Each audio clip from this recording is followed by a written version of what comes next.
An end 30 years in the making.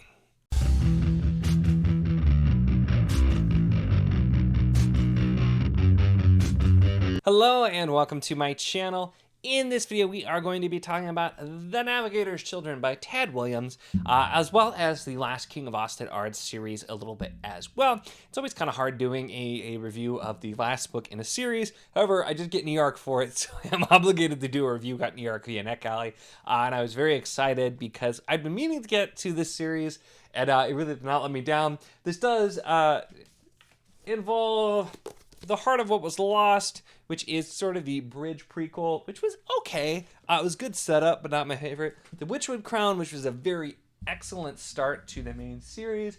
Empire of Grass, really solid. I had a few issues with it that ended up, for the most part, really getting addressed between Brothers of the Wind and Into the Narrowdark. I don't yet have The Navigator's Children, but I will really soon, when it comes out with it. But overall, this was just a really great series, and The Navigator's Children does a lot of great stuff, and I definitely want to talk about it as well.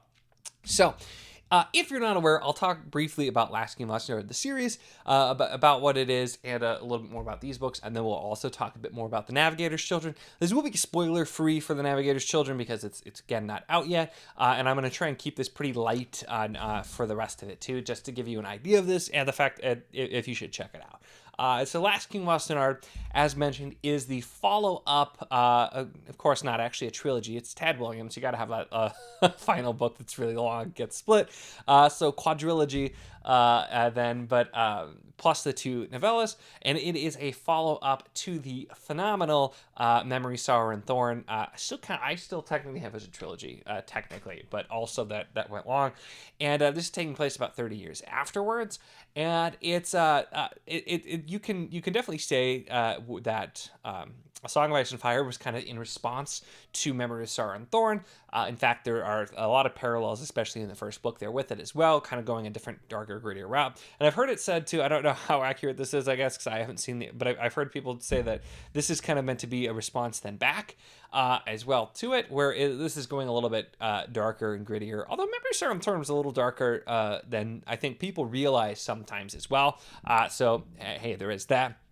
But we start off with The Witchwood Crown 2, where it's time has passed, and whenever you have a follow-up series, it's very difficult sometimes to get the tone right with, hey, returning characters, they've grown, they've changed, getting that right, as well as still having them feel like the original characters.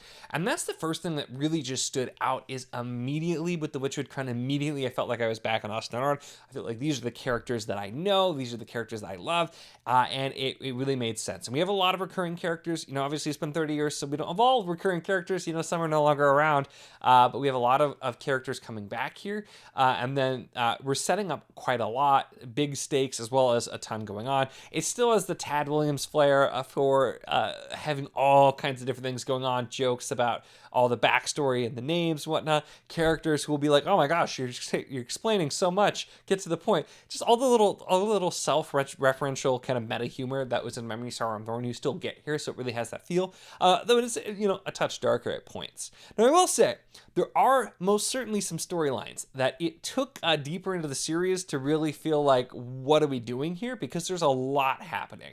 And binging these, for me, I think worked out really well because, immediately after Empire of Grass, there's one plot line that I don't feel like this makes a lot of sense why this is happening the way that it is, or at least what the instigation was. Get to Into the Narrowdark, and we have the exact explanation just through the narrative naturally. We're like, oh, that makes so much more sense now why that happened. Same thing even with Brothers of the Wind, which I've heard some people say it doesn't matter where you read that because it is a far prequel of the whole thing. But I do think it makes sense reading it where it was published between Empire of Grass and Into the Narrowdark, or at the very least before The Navigator's Children, because it provides a lot of context for a lot of what's going on, but it also provided a lot of context that also, again, helped with some things in Empire of Grass that I was a little unsure of, like, what are we doing here? Although you don't necessarily have to read it, you will get filled in, but some stuff will make a lot more sense, and the events from it are referenced a lot. The same with The Heart of What Was Lost. The events from that are really referenced, and so I do recommend reading both, and starting with Heart of What Was Lost and then Brothers of the Wind. Into the Narrow though, as the second to last book, really did a lot to just bring everything together, get things set up. And then the Navigator's Children, man, you get to the big climax technically when you're like 2/3 of the way through maybe. And so you're thinking like, this is a long book. Like what else is going to happen? And at no point did it feel like it was moving too slow. Take that with a grain of salt, as I'll talk about in a minute from me coming out, of course. But at no point did it feel too slow. It wasn't all falling action either. There was still a lot of stuff happening. And then the very ending was just really great. And this is, I think, honestly, as a whole, I don't know if I can fully rank this above Memory, Sorrow, and Thorn until it sits with me longer, but it's absolutely comparable. And that's kind of the heart of this. If you loved Memory, Sorrow, and Thorn, you're going to love this. I firmly think.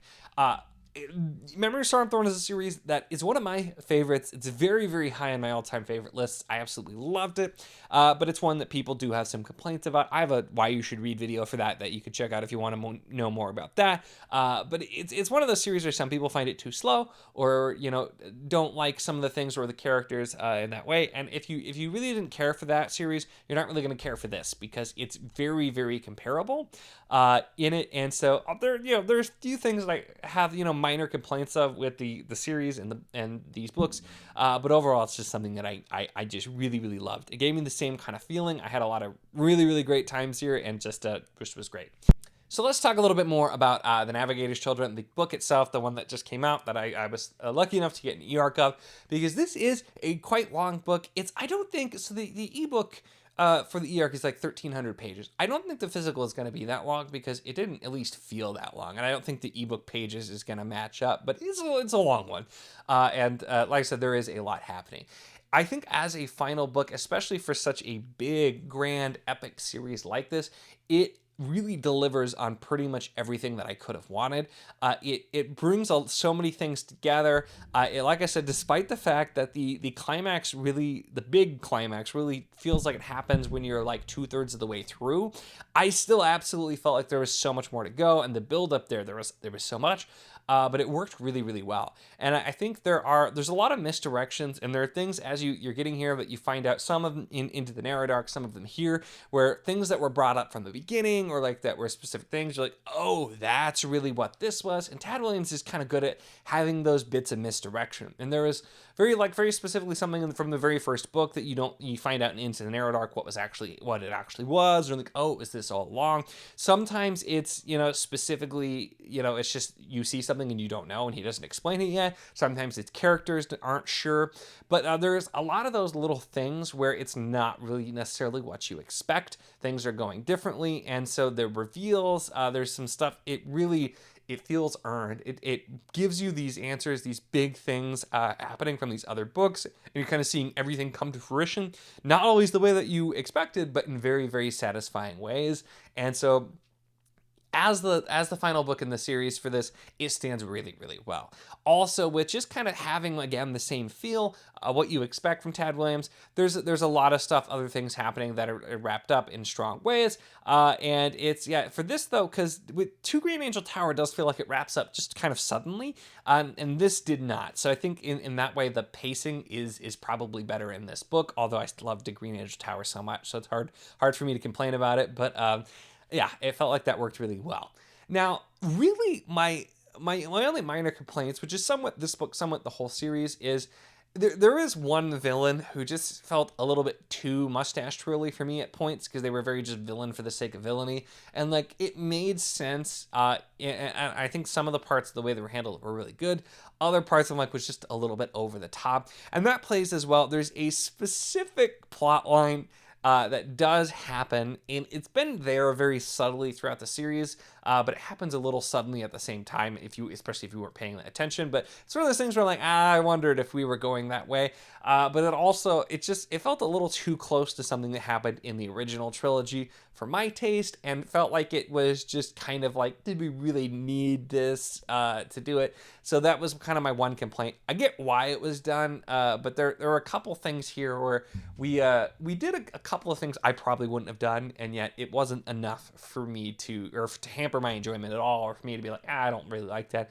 I still had a great time. This series is, like I said, I think starts really strong. Empire of Grass is very much a book too, but Into the Narrow Dark in Brothers of the Wind to an extent, but Into the Narrow Dark really kind of shows, okay, this is why we were doing these things, and the Navigator's Children just really brings it all together in a super, super strong way. I think also it gives you so much to think about. It does, because of the fact that I finished this so close to release, and it's going to be out very, very shortly now. Ted Williams has announced he's going to be doing some additional prequels to Memory, Sorrow, and Thorn, which I am so excited for because I loved Brothers of the Wind, and you find out so many things that you didn't know, so much extra lore, so many of these things that really deepens things that are happened in the original trilogy while not at all feeling like, oh, he just made that up.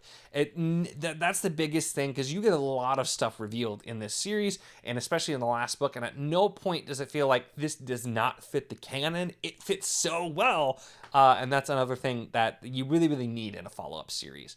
This has to be one of the strongest, if not the strongest, follow-up series that I have ever read. I think this is, if you were reading this on its own, obviously you'd be missing some context, but you probably could read it. But as a follow-up series, like I said, if you loved Memory, Sorrow, and Thorn, you need to check this out. Absolutely. The Navigator's Children, for me, very much sticks the landing. Even if you were a little iffy with Empire of Grass, like I said, the best cover. It's probably my least favorite of the books. For me, everything's delivered and handled so well in this last book. So I absolutely enjoyed the heck out of it. Please go check this out. This is out on the 12th, which is very soon. This is going to come out on the 11th, I think, so it's going to be tomorrow, but I will link it if you want to check it out. Absolutely check it out. I'm so happy to get this follow-up, especially with how much I love Memory, Sorrow, and Thorn. I wish I would have got to the other books a little bit sooner so I could have finished this a little bit sooner, but I made it, dang it, and the review's out here too. But yeah, go check it out. I highly, highly recommend it, and yeah, just Tad Williams knocked it out of the park. Really, though, those are my thoughts on The Navigator's Children and The Last King of Osten Ard series. Let me know your thoughts if you've been reading this, or if you're planning to read it, if you've already read Memory, Sorrow, and Thorn, that kind of thing. Always curious to hear from you, so definitely let me know in the comments. Make sure to give the video a like if you enjoyed it. Check the links in the description, as always, for the Patreon if you want to support what I do, as well as the Wizard of the Enclave Discord if you want to chat books, whether these books, other books, really anything at all. It's a lot of fun. We'd love to have you. And, of course, if you enjoy my content, make sure to subscribe.